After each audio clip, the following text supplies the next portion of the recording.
मनोहर लाल खट्टर ही वो थे जिन्होंने आपको पहचाना था कि इनमें पोटेंशियल नजर आता है, और उनकी वो परख थी जिसके चलते आपकी भी यात्रा आगे आगे बढ़ी। तो जाहिर तौर पे जब उन्होंने देखा होगा कि जो मैंने परख दिखाई वो आज मुख्यमंत्री हैं हरियाणा के, तो वो खुशी हुए होंगे। लेकिन जब आप इस चीज को देखते हैं आज से 4-5 महीने पहले, लगभग ऐसा था कि जैसे कोई नाइट वॉचमैन को लेकर आए होते हैं, लेकिन आप मैन ऑफ द मैच बनकर निकले, तो वो कैसे हुआ? नहीं, देखिए सर, मैं आपको बताता हूं, जब ये कंप्यूटर आया था, शुरू हुआ था कंप्यूटर, पहली बार हमारे पार्टी के कार्यालय में आया था और इसको मैं ही ऑपरेट करता था। पहली बार क्योंकि कंप्यूटर आया था और पार्टी का जो डाटा है, पार्टी का जो कामकाज है, एक बिंदु जुड़ता हुआ मेरे को नजर आ रहा है, जब आप बताएंगे उसके बाद बताऊंगा अब मैं। तो उसके अंदर वो सारी मेरी जिम्मेवारी थी जी। उस डाटे को सुरक्षित रखना, उसको संरक्षण करना, या और भी कोई जैसे कार्यकर्ताओं की कोई लिस्ट आई, मेंबरशिप हुई, एक्टिव मेंबरशिप हुई, या हमारी एक बुक निकलती थी भाजपा की बात, वो भाजपा की बात भी हम निकालते थे।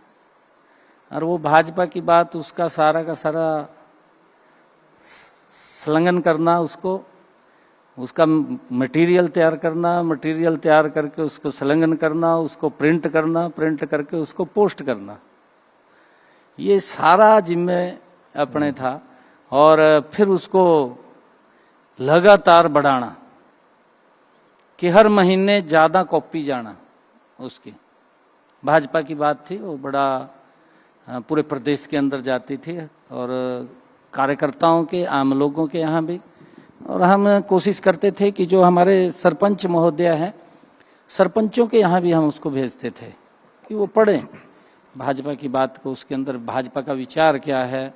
हमारे जो कुछ बड़े नेता होते थे उनके लेख उसके अंदर हम लिखते थे कि उनके बारे में भी, उनकी सोच क्या है और क्या वो सोच रखते हैं, क्योंकि वो लोगों को जानकारी उसकी लगनी चाहिए, पता लगना चाहिए। भाजपा की बात हम निकालते थे और लगातार हमने उसको बढ़ाया है जी आगे। जी। तो मैं जिस बिंदु की बात कर रहा था, तो एक बार हम मनोहर लाल जी को मिले तो उन्होंने अपना कंप्यूटर दिखाया। उन्होंने बताया कि वो एक्सेल की जो शीट्स हैं उसको बड़े काबिल तरीके से, वो एक्सेल को, डेटा को बड़ा तरीके से देखते थे। वो फिल्टर लगा के, सारे जिलों से डाटा मंगा के, उस पर अलग अलग टाइप के फिल्टर लगा के, कई दफा लोगों को लगता है कि शायद मुख्यमंत्री ये सब चीजें नहीं करते होंगे। मनोहर लाल जी बखूबी करते थे इन सब चीजों को, और वो काफी ज्यादा इस चीज में विश्वास रखते थे कि मैं अपना डेटा कंप्यूटर और एक्सेल के जरिए मैं चीजों को समझूंगा।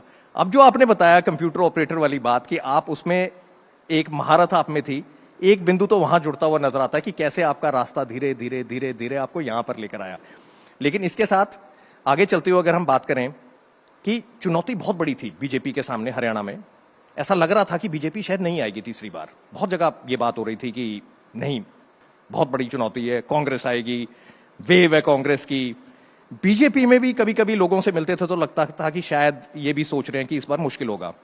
हमारा डायमंड स्टेट समिट महाराष्ट्र में भी था हरियाणा के इलेक्शन से पहले, वहां पर हमारे को बीजेपी के लीडर मिले। वो थोड़े से घबराए हुए थे कि क्यों हरियाणा को पहले रख दिया, अगर कहीं कुछ हुआ वहां पर तो क्या होगा आगे, हमारे ऊपर क्या असर पड़ेगा उसका। लेकिन जब नतीजा आया तो जो महाराष्ट्र में होना था वो तो आंधी बन गई। वो जब हरियाणा के नतीजे आए और जो फिर महाराष्ट्र में हुआ, आपको था कुछ ऐसा आइडिया कि ऐसा कुछ होगा, या आप भी 15 दिन पहले कुछ और सोच रहे थे, एक हफ्ता पहले कुछ और सोच रहे थे, और जिस दिन वोट पड़े उस दिन कुछ और सोच थी? नहीं, देखिए, मैं कुछ नहीं सोच रहा था, और जो मैं सोच रहा था वो परिणाम हरियाणा के सम्मानित जनता ने दिए हैं। यही मैं सोच रहा था और यही परिणाम उन्होंने दिए हैं जी। और हरियाणा के लोगों ने इस बात को तय भी किया हुआ था, क्योंकि लोग काम को देखते हैं। जिन लोगों ने इस प्रकार का नैरेटिव सेट किया और जिन लोगों ने कहा कि कांग्रेस आ रही है, वो कोई और लोग नहीं थे, वो कांग्रेस के ही लोग थे। वो तो बोलेंगे नहीं जी, कई जगह पर आया, कई नहीं, लोगों ने देखिए, अपने अलग कुछ- अलग एनालिसिस किए, देखिए, अलग अलग कुछ- विश्लेषण किए, नहीं, कई लोगों ने कहा ये। नहीं, कई लोगों ने नहीं कहा, जी वो कांग्रेस के लोगों ने कहा। मीडिया के अंदर इस प्रकार का उन्होंने नैरेटिव सेट करवाया कि कांग्रेस आ रही है, कांग्रेस आ रही है। मैं तो जानता नहीं हूं। मैं आपको बताना चाहता हूं, मेरे को एक व्यक्ति कहने लगा, कहा जी आपका तो कहा वो क्या बोलते हैं उसको, मेरे ध्यान नहीं है नाम भी उसका, सट्टा। कहा सट्टा बाजार के अंदर भी आप पीछे हैं। मैं कहा ये क्या होता है सट्टा बाजार? और लोग सट्टा बाजार को बहुत मानते हैं, अगर सट्टा बाजार के पीछे थे तो लोगों ने जाहिर तौर पे माना होगा कि पीछे हैं। मैं कहा भाई देख, हमने तो पता नहीं सट्टे का लगता है, क्या सट्टा है क्या नहीं, पर कौन लोग हैं वो सट्टे के अंदर। ये कांग्रेस ने तो वहां भी मोटा पैसा दे करके सट्टे को ऊपर उठवाई दिया, परंतु हरियाणा के लोग तो देख रहे थे भी ना यहाँ सट्टा चलने वाला ना कुछ चलने वाला, यहाँ तो हरियाणा के लोगों की बात चलनी है। और उन्होंने कर दिखाया, क्योंकि कांग्रेस के लोग हवा में थे, धरातल पर नहीं थे। मेरा एक भी शब्द आप कहीं से ये ला करके दिखा दीजिए कि हमने ये कहा हो। मैंने जब भी कहा है बड़े विश्वास और आत्मविश्वास के साथ ये बात कही है कि भारतीय जनता पार्टी तीसरी बार बहुत बड़े मैंडेट के साथ हरियाणा में सरकार बना रही है। उसका मेन कारण ये है कि हमने पिछले 10 वर्षों में हरियाणा के उस सिस्टम को बदला है जिस सिस्टम से हरियाणा के लोग ग्रसित थे, और जो लोग हरियाणा के अंदर कांग्रेस के उस अत्याचार से पीड़ित थे, उसको राहत दिलाने का काम हमने पिछले 10 वर्षों के अंदर किया है। और हमने, मैं आपको बताना चाहता हूं कि हमारी सरकार ने एक मिशन मोड के अंदर आकर के गरीब व्यक्ति के घर तक एक योजनाबद्ध तरीके से उसके घर के ऊपर लाभ पहुंचाने का काम हमारी सरकार ने किया है। मुझे पूरा विश्वास था कि जब हम इतने काम कर रहे हैं, जब हम काम कर रहे हैं तो हरियाणा के लोग जरूर वोट देंगे। और हरियाणा के लोगों ने हमारा हरियाणा, नॉन स्टॉप हरियाणा, उसको स्वीकार करते हुए नॉन स्टॉप तीसरी बार भारतीय जनता पार्टी की सरकार हरियाणा में बनाई है। ये ऐतिहासिक है। इसके पीछे नरेंद्र मोदी जी की नीतियों का परिणाम है।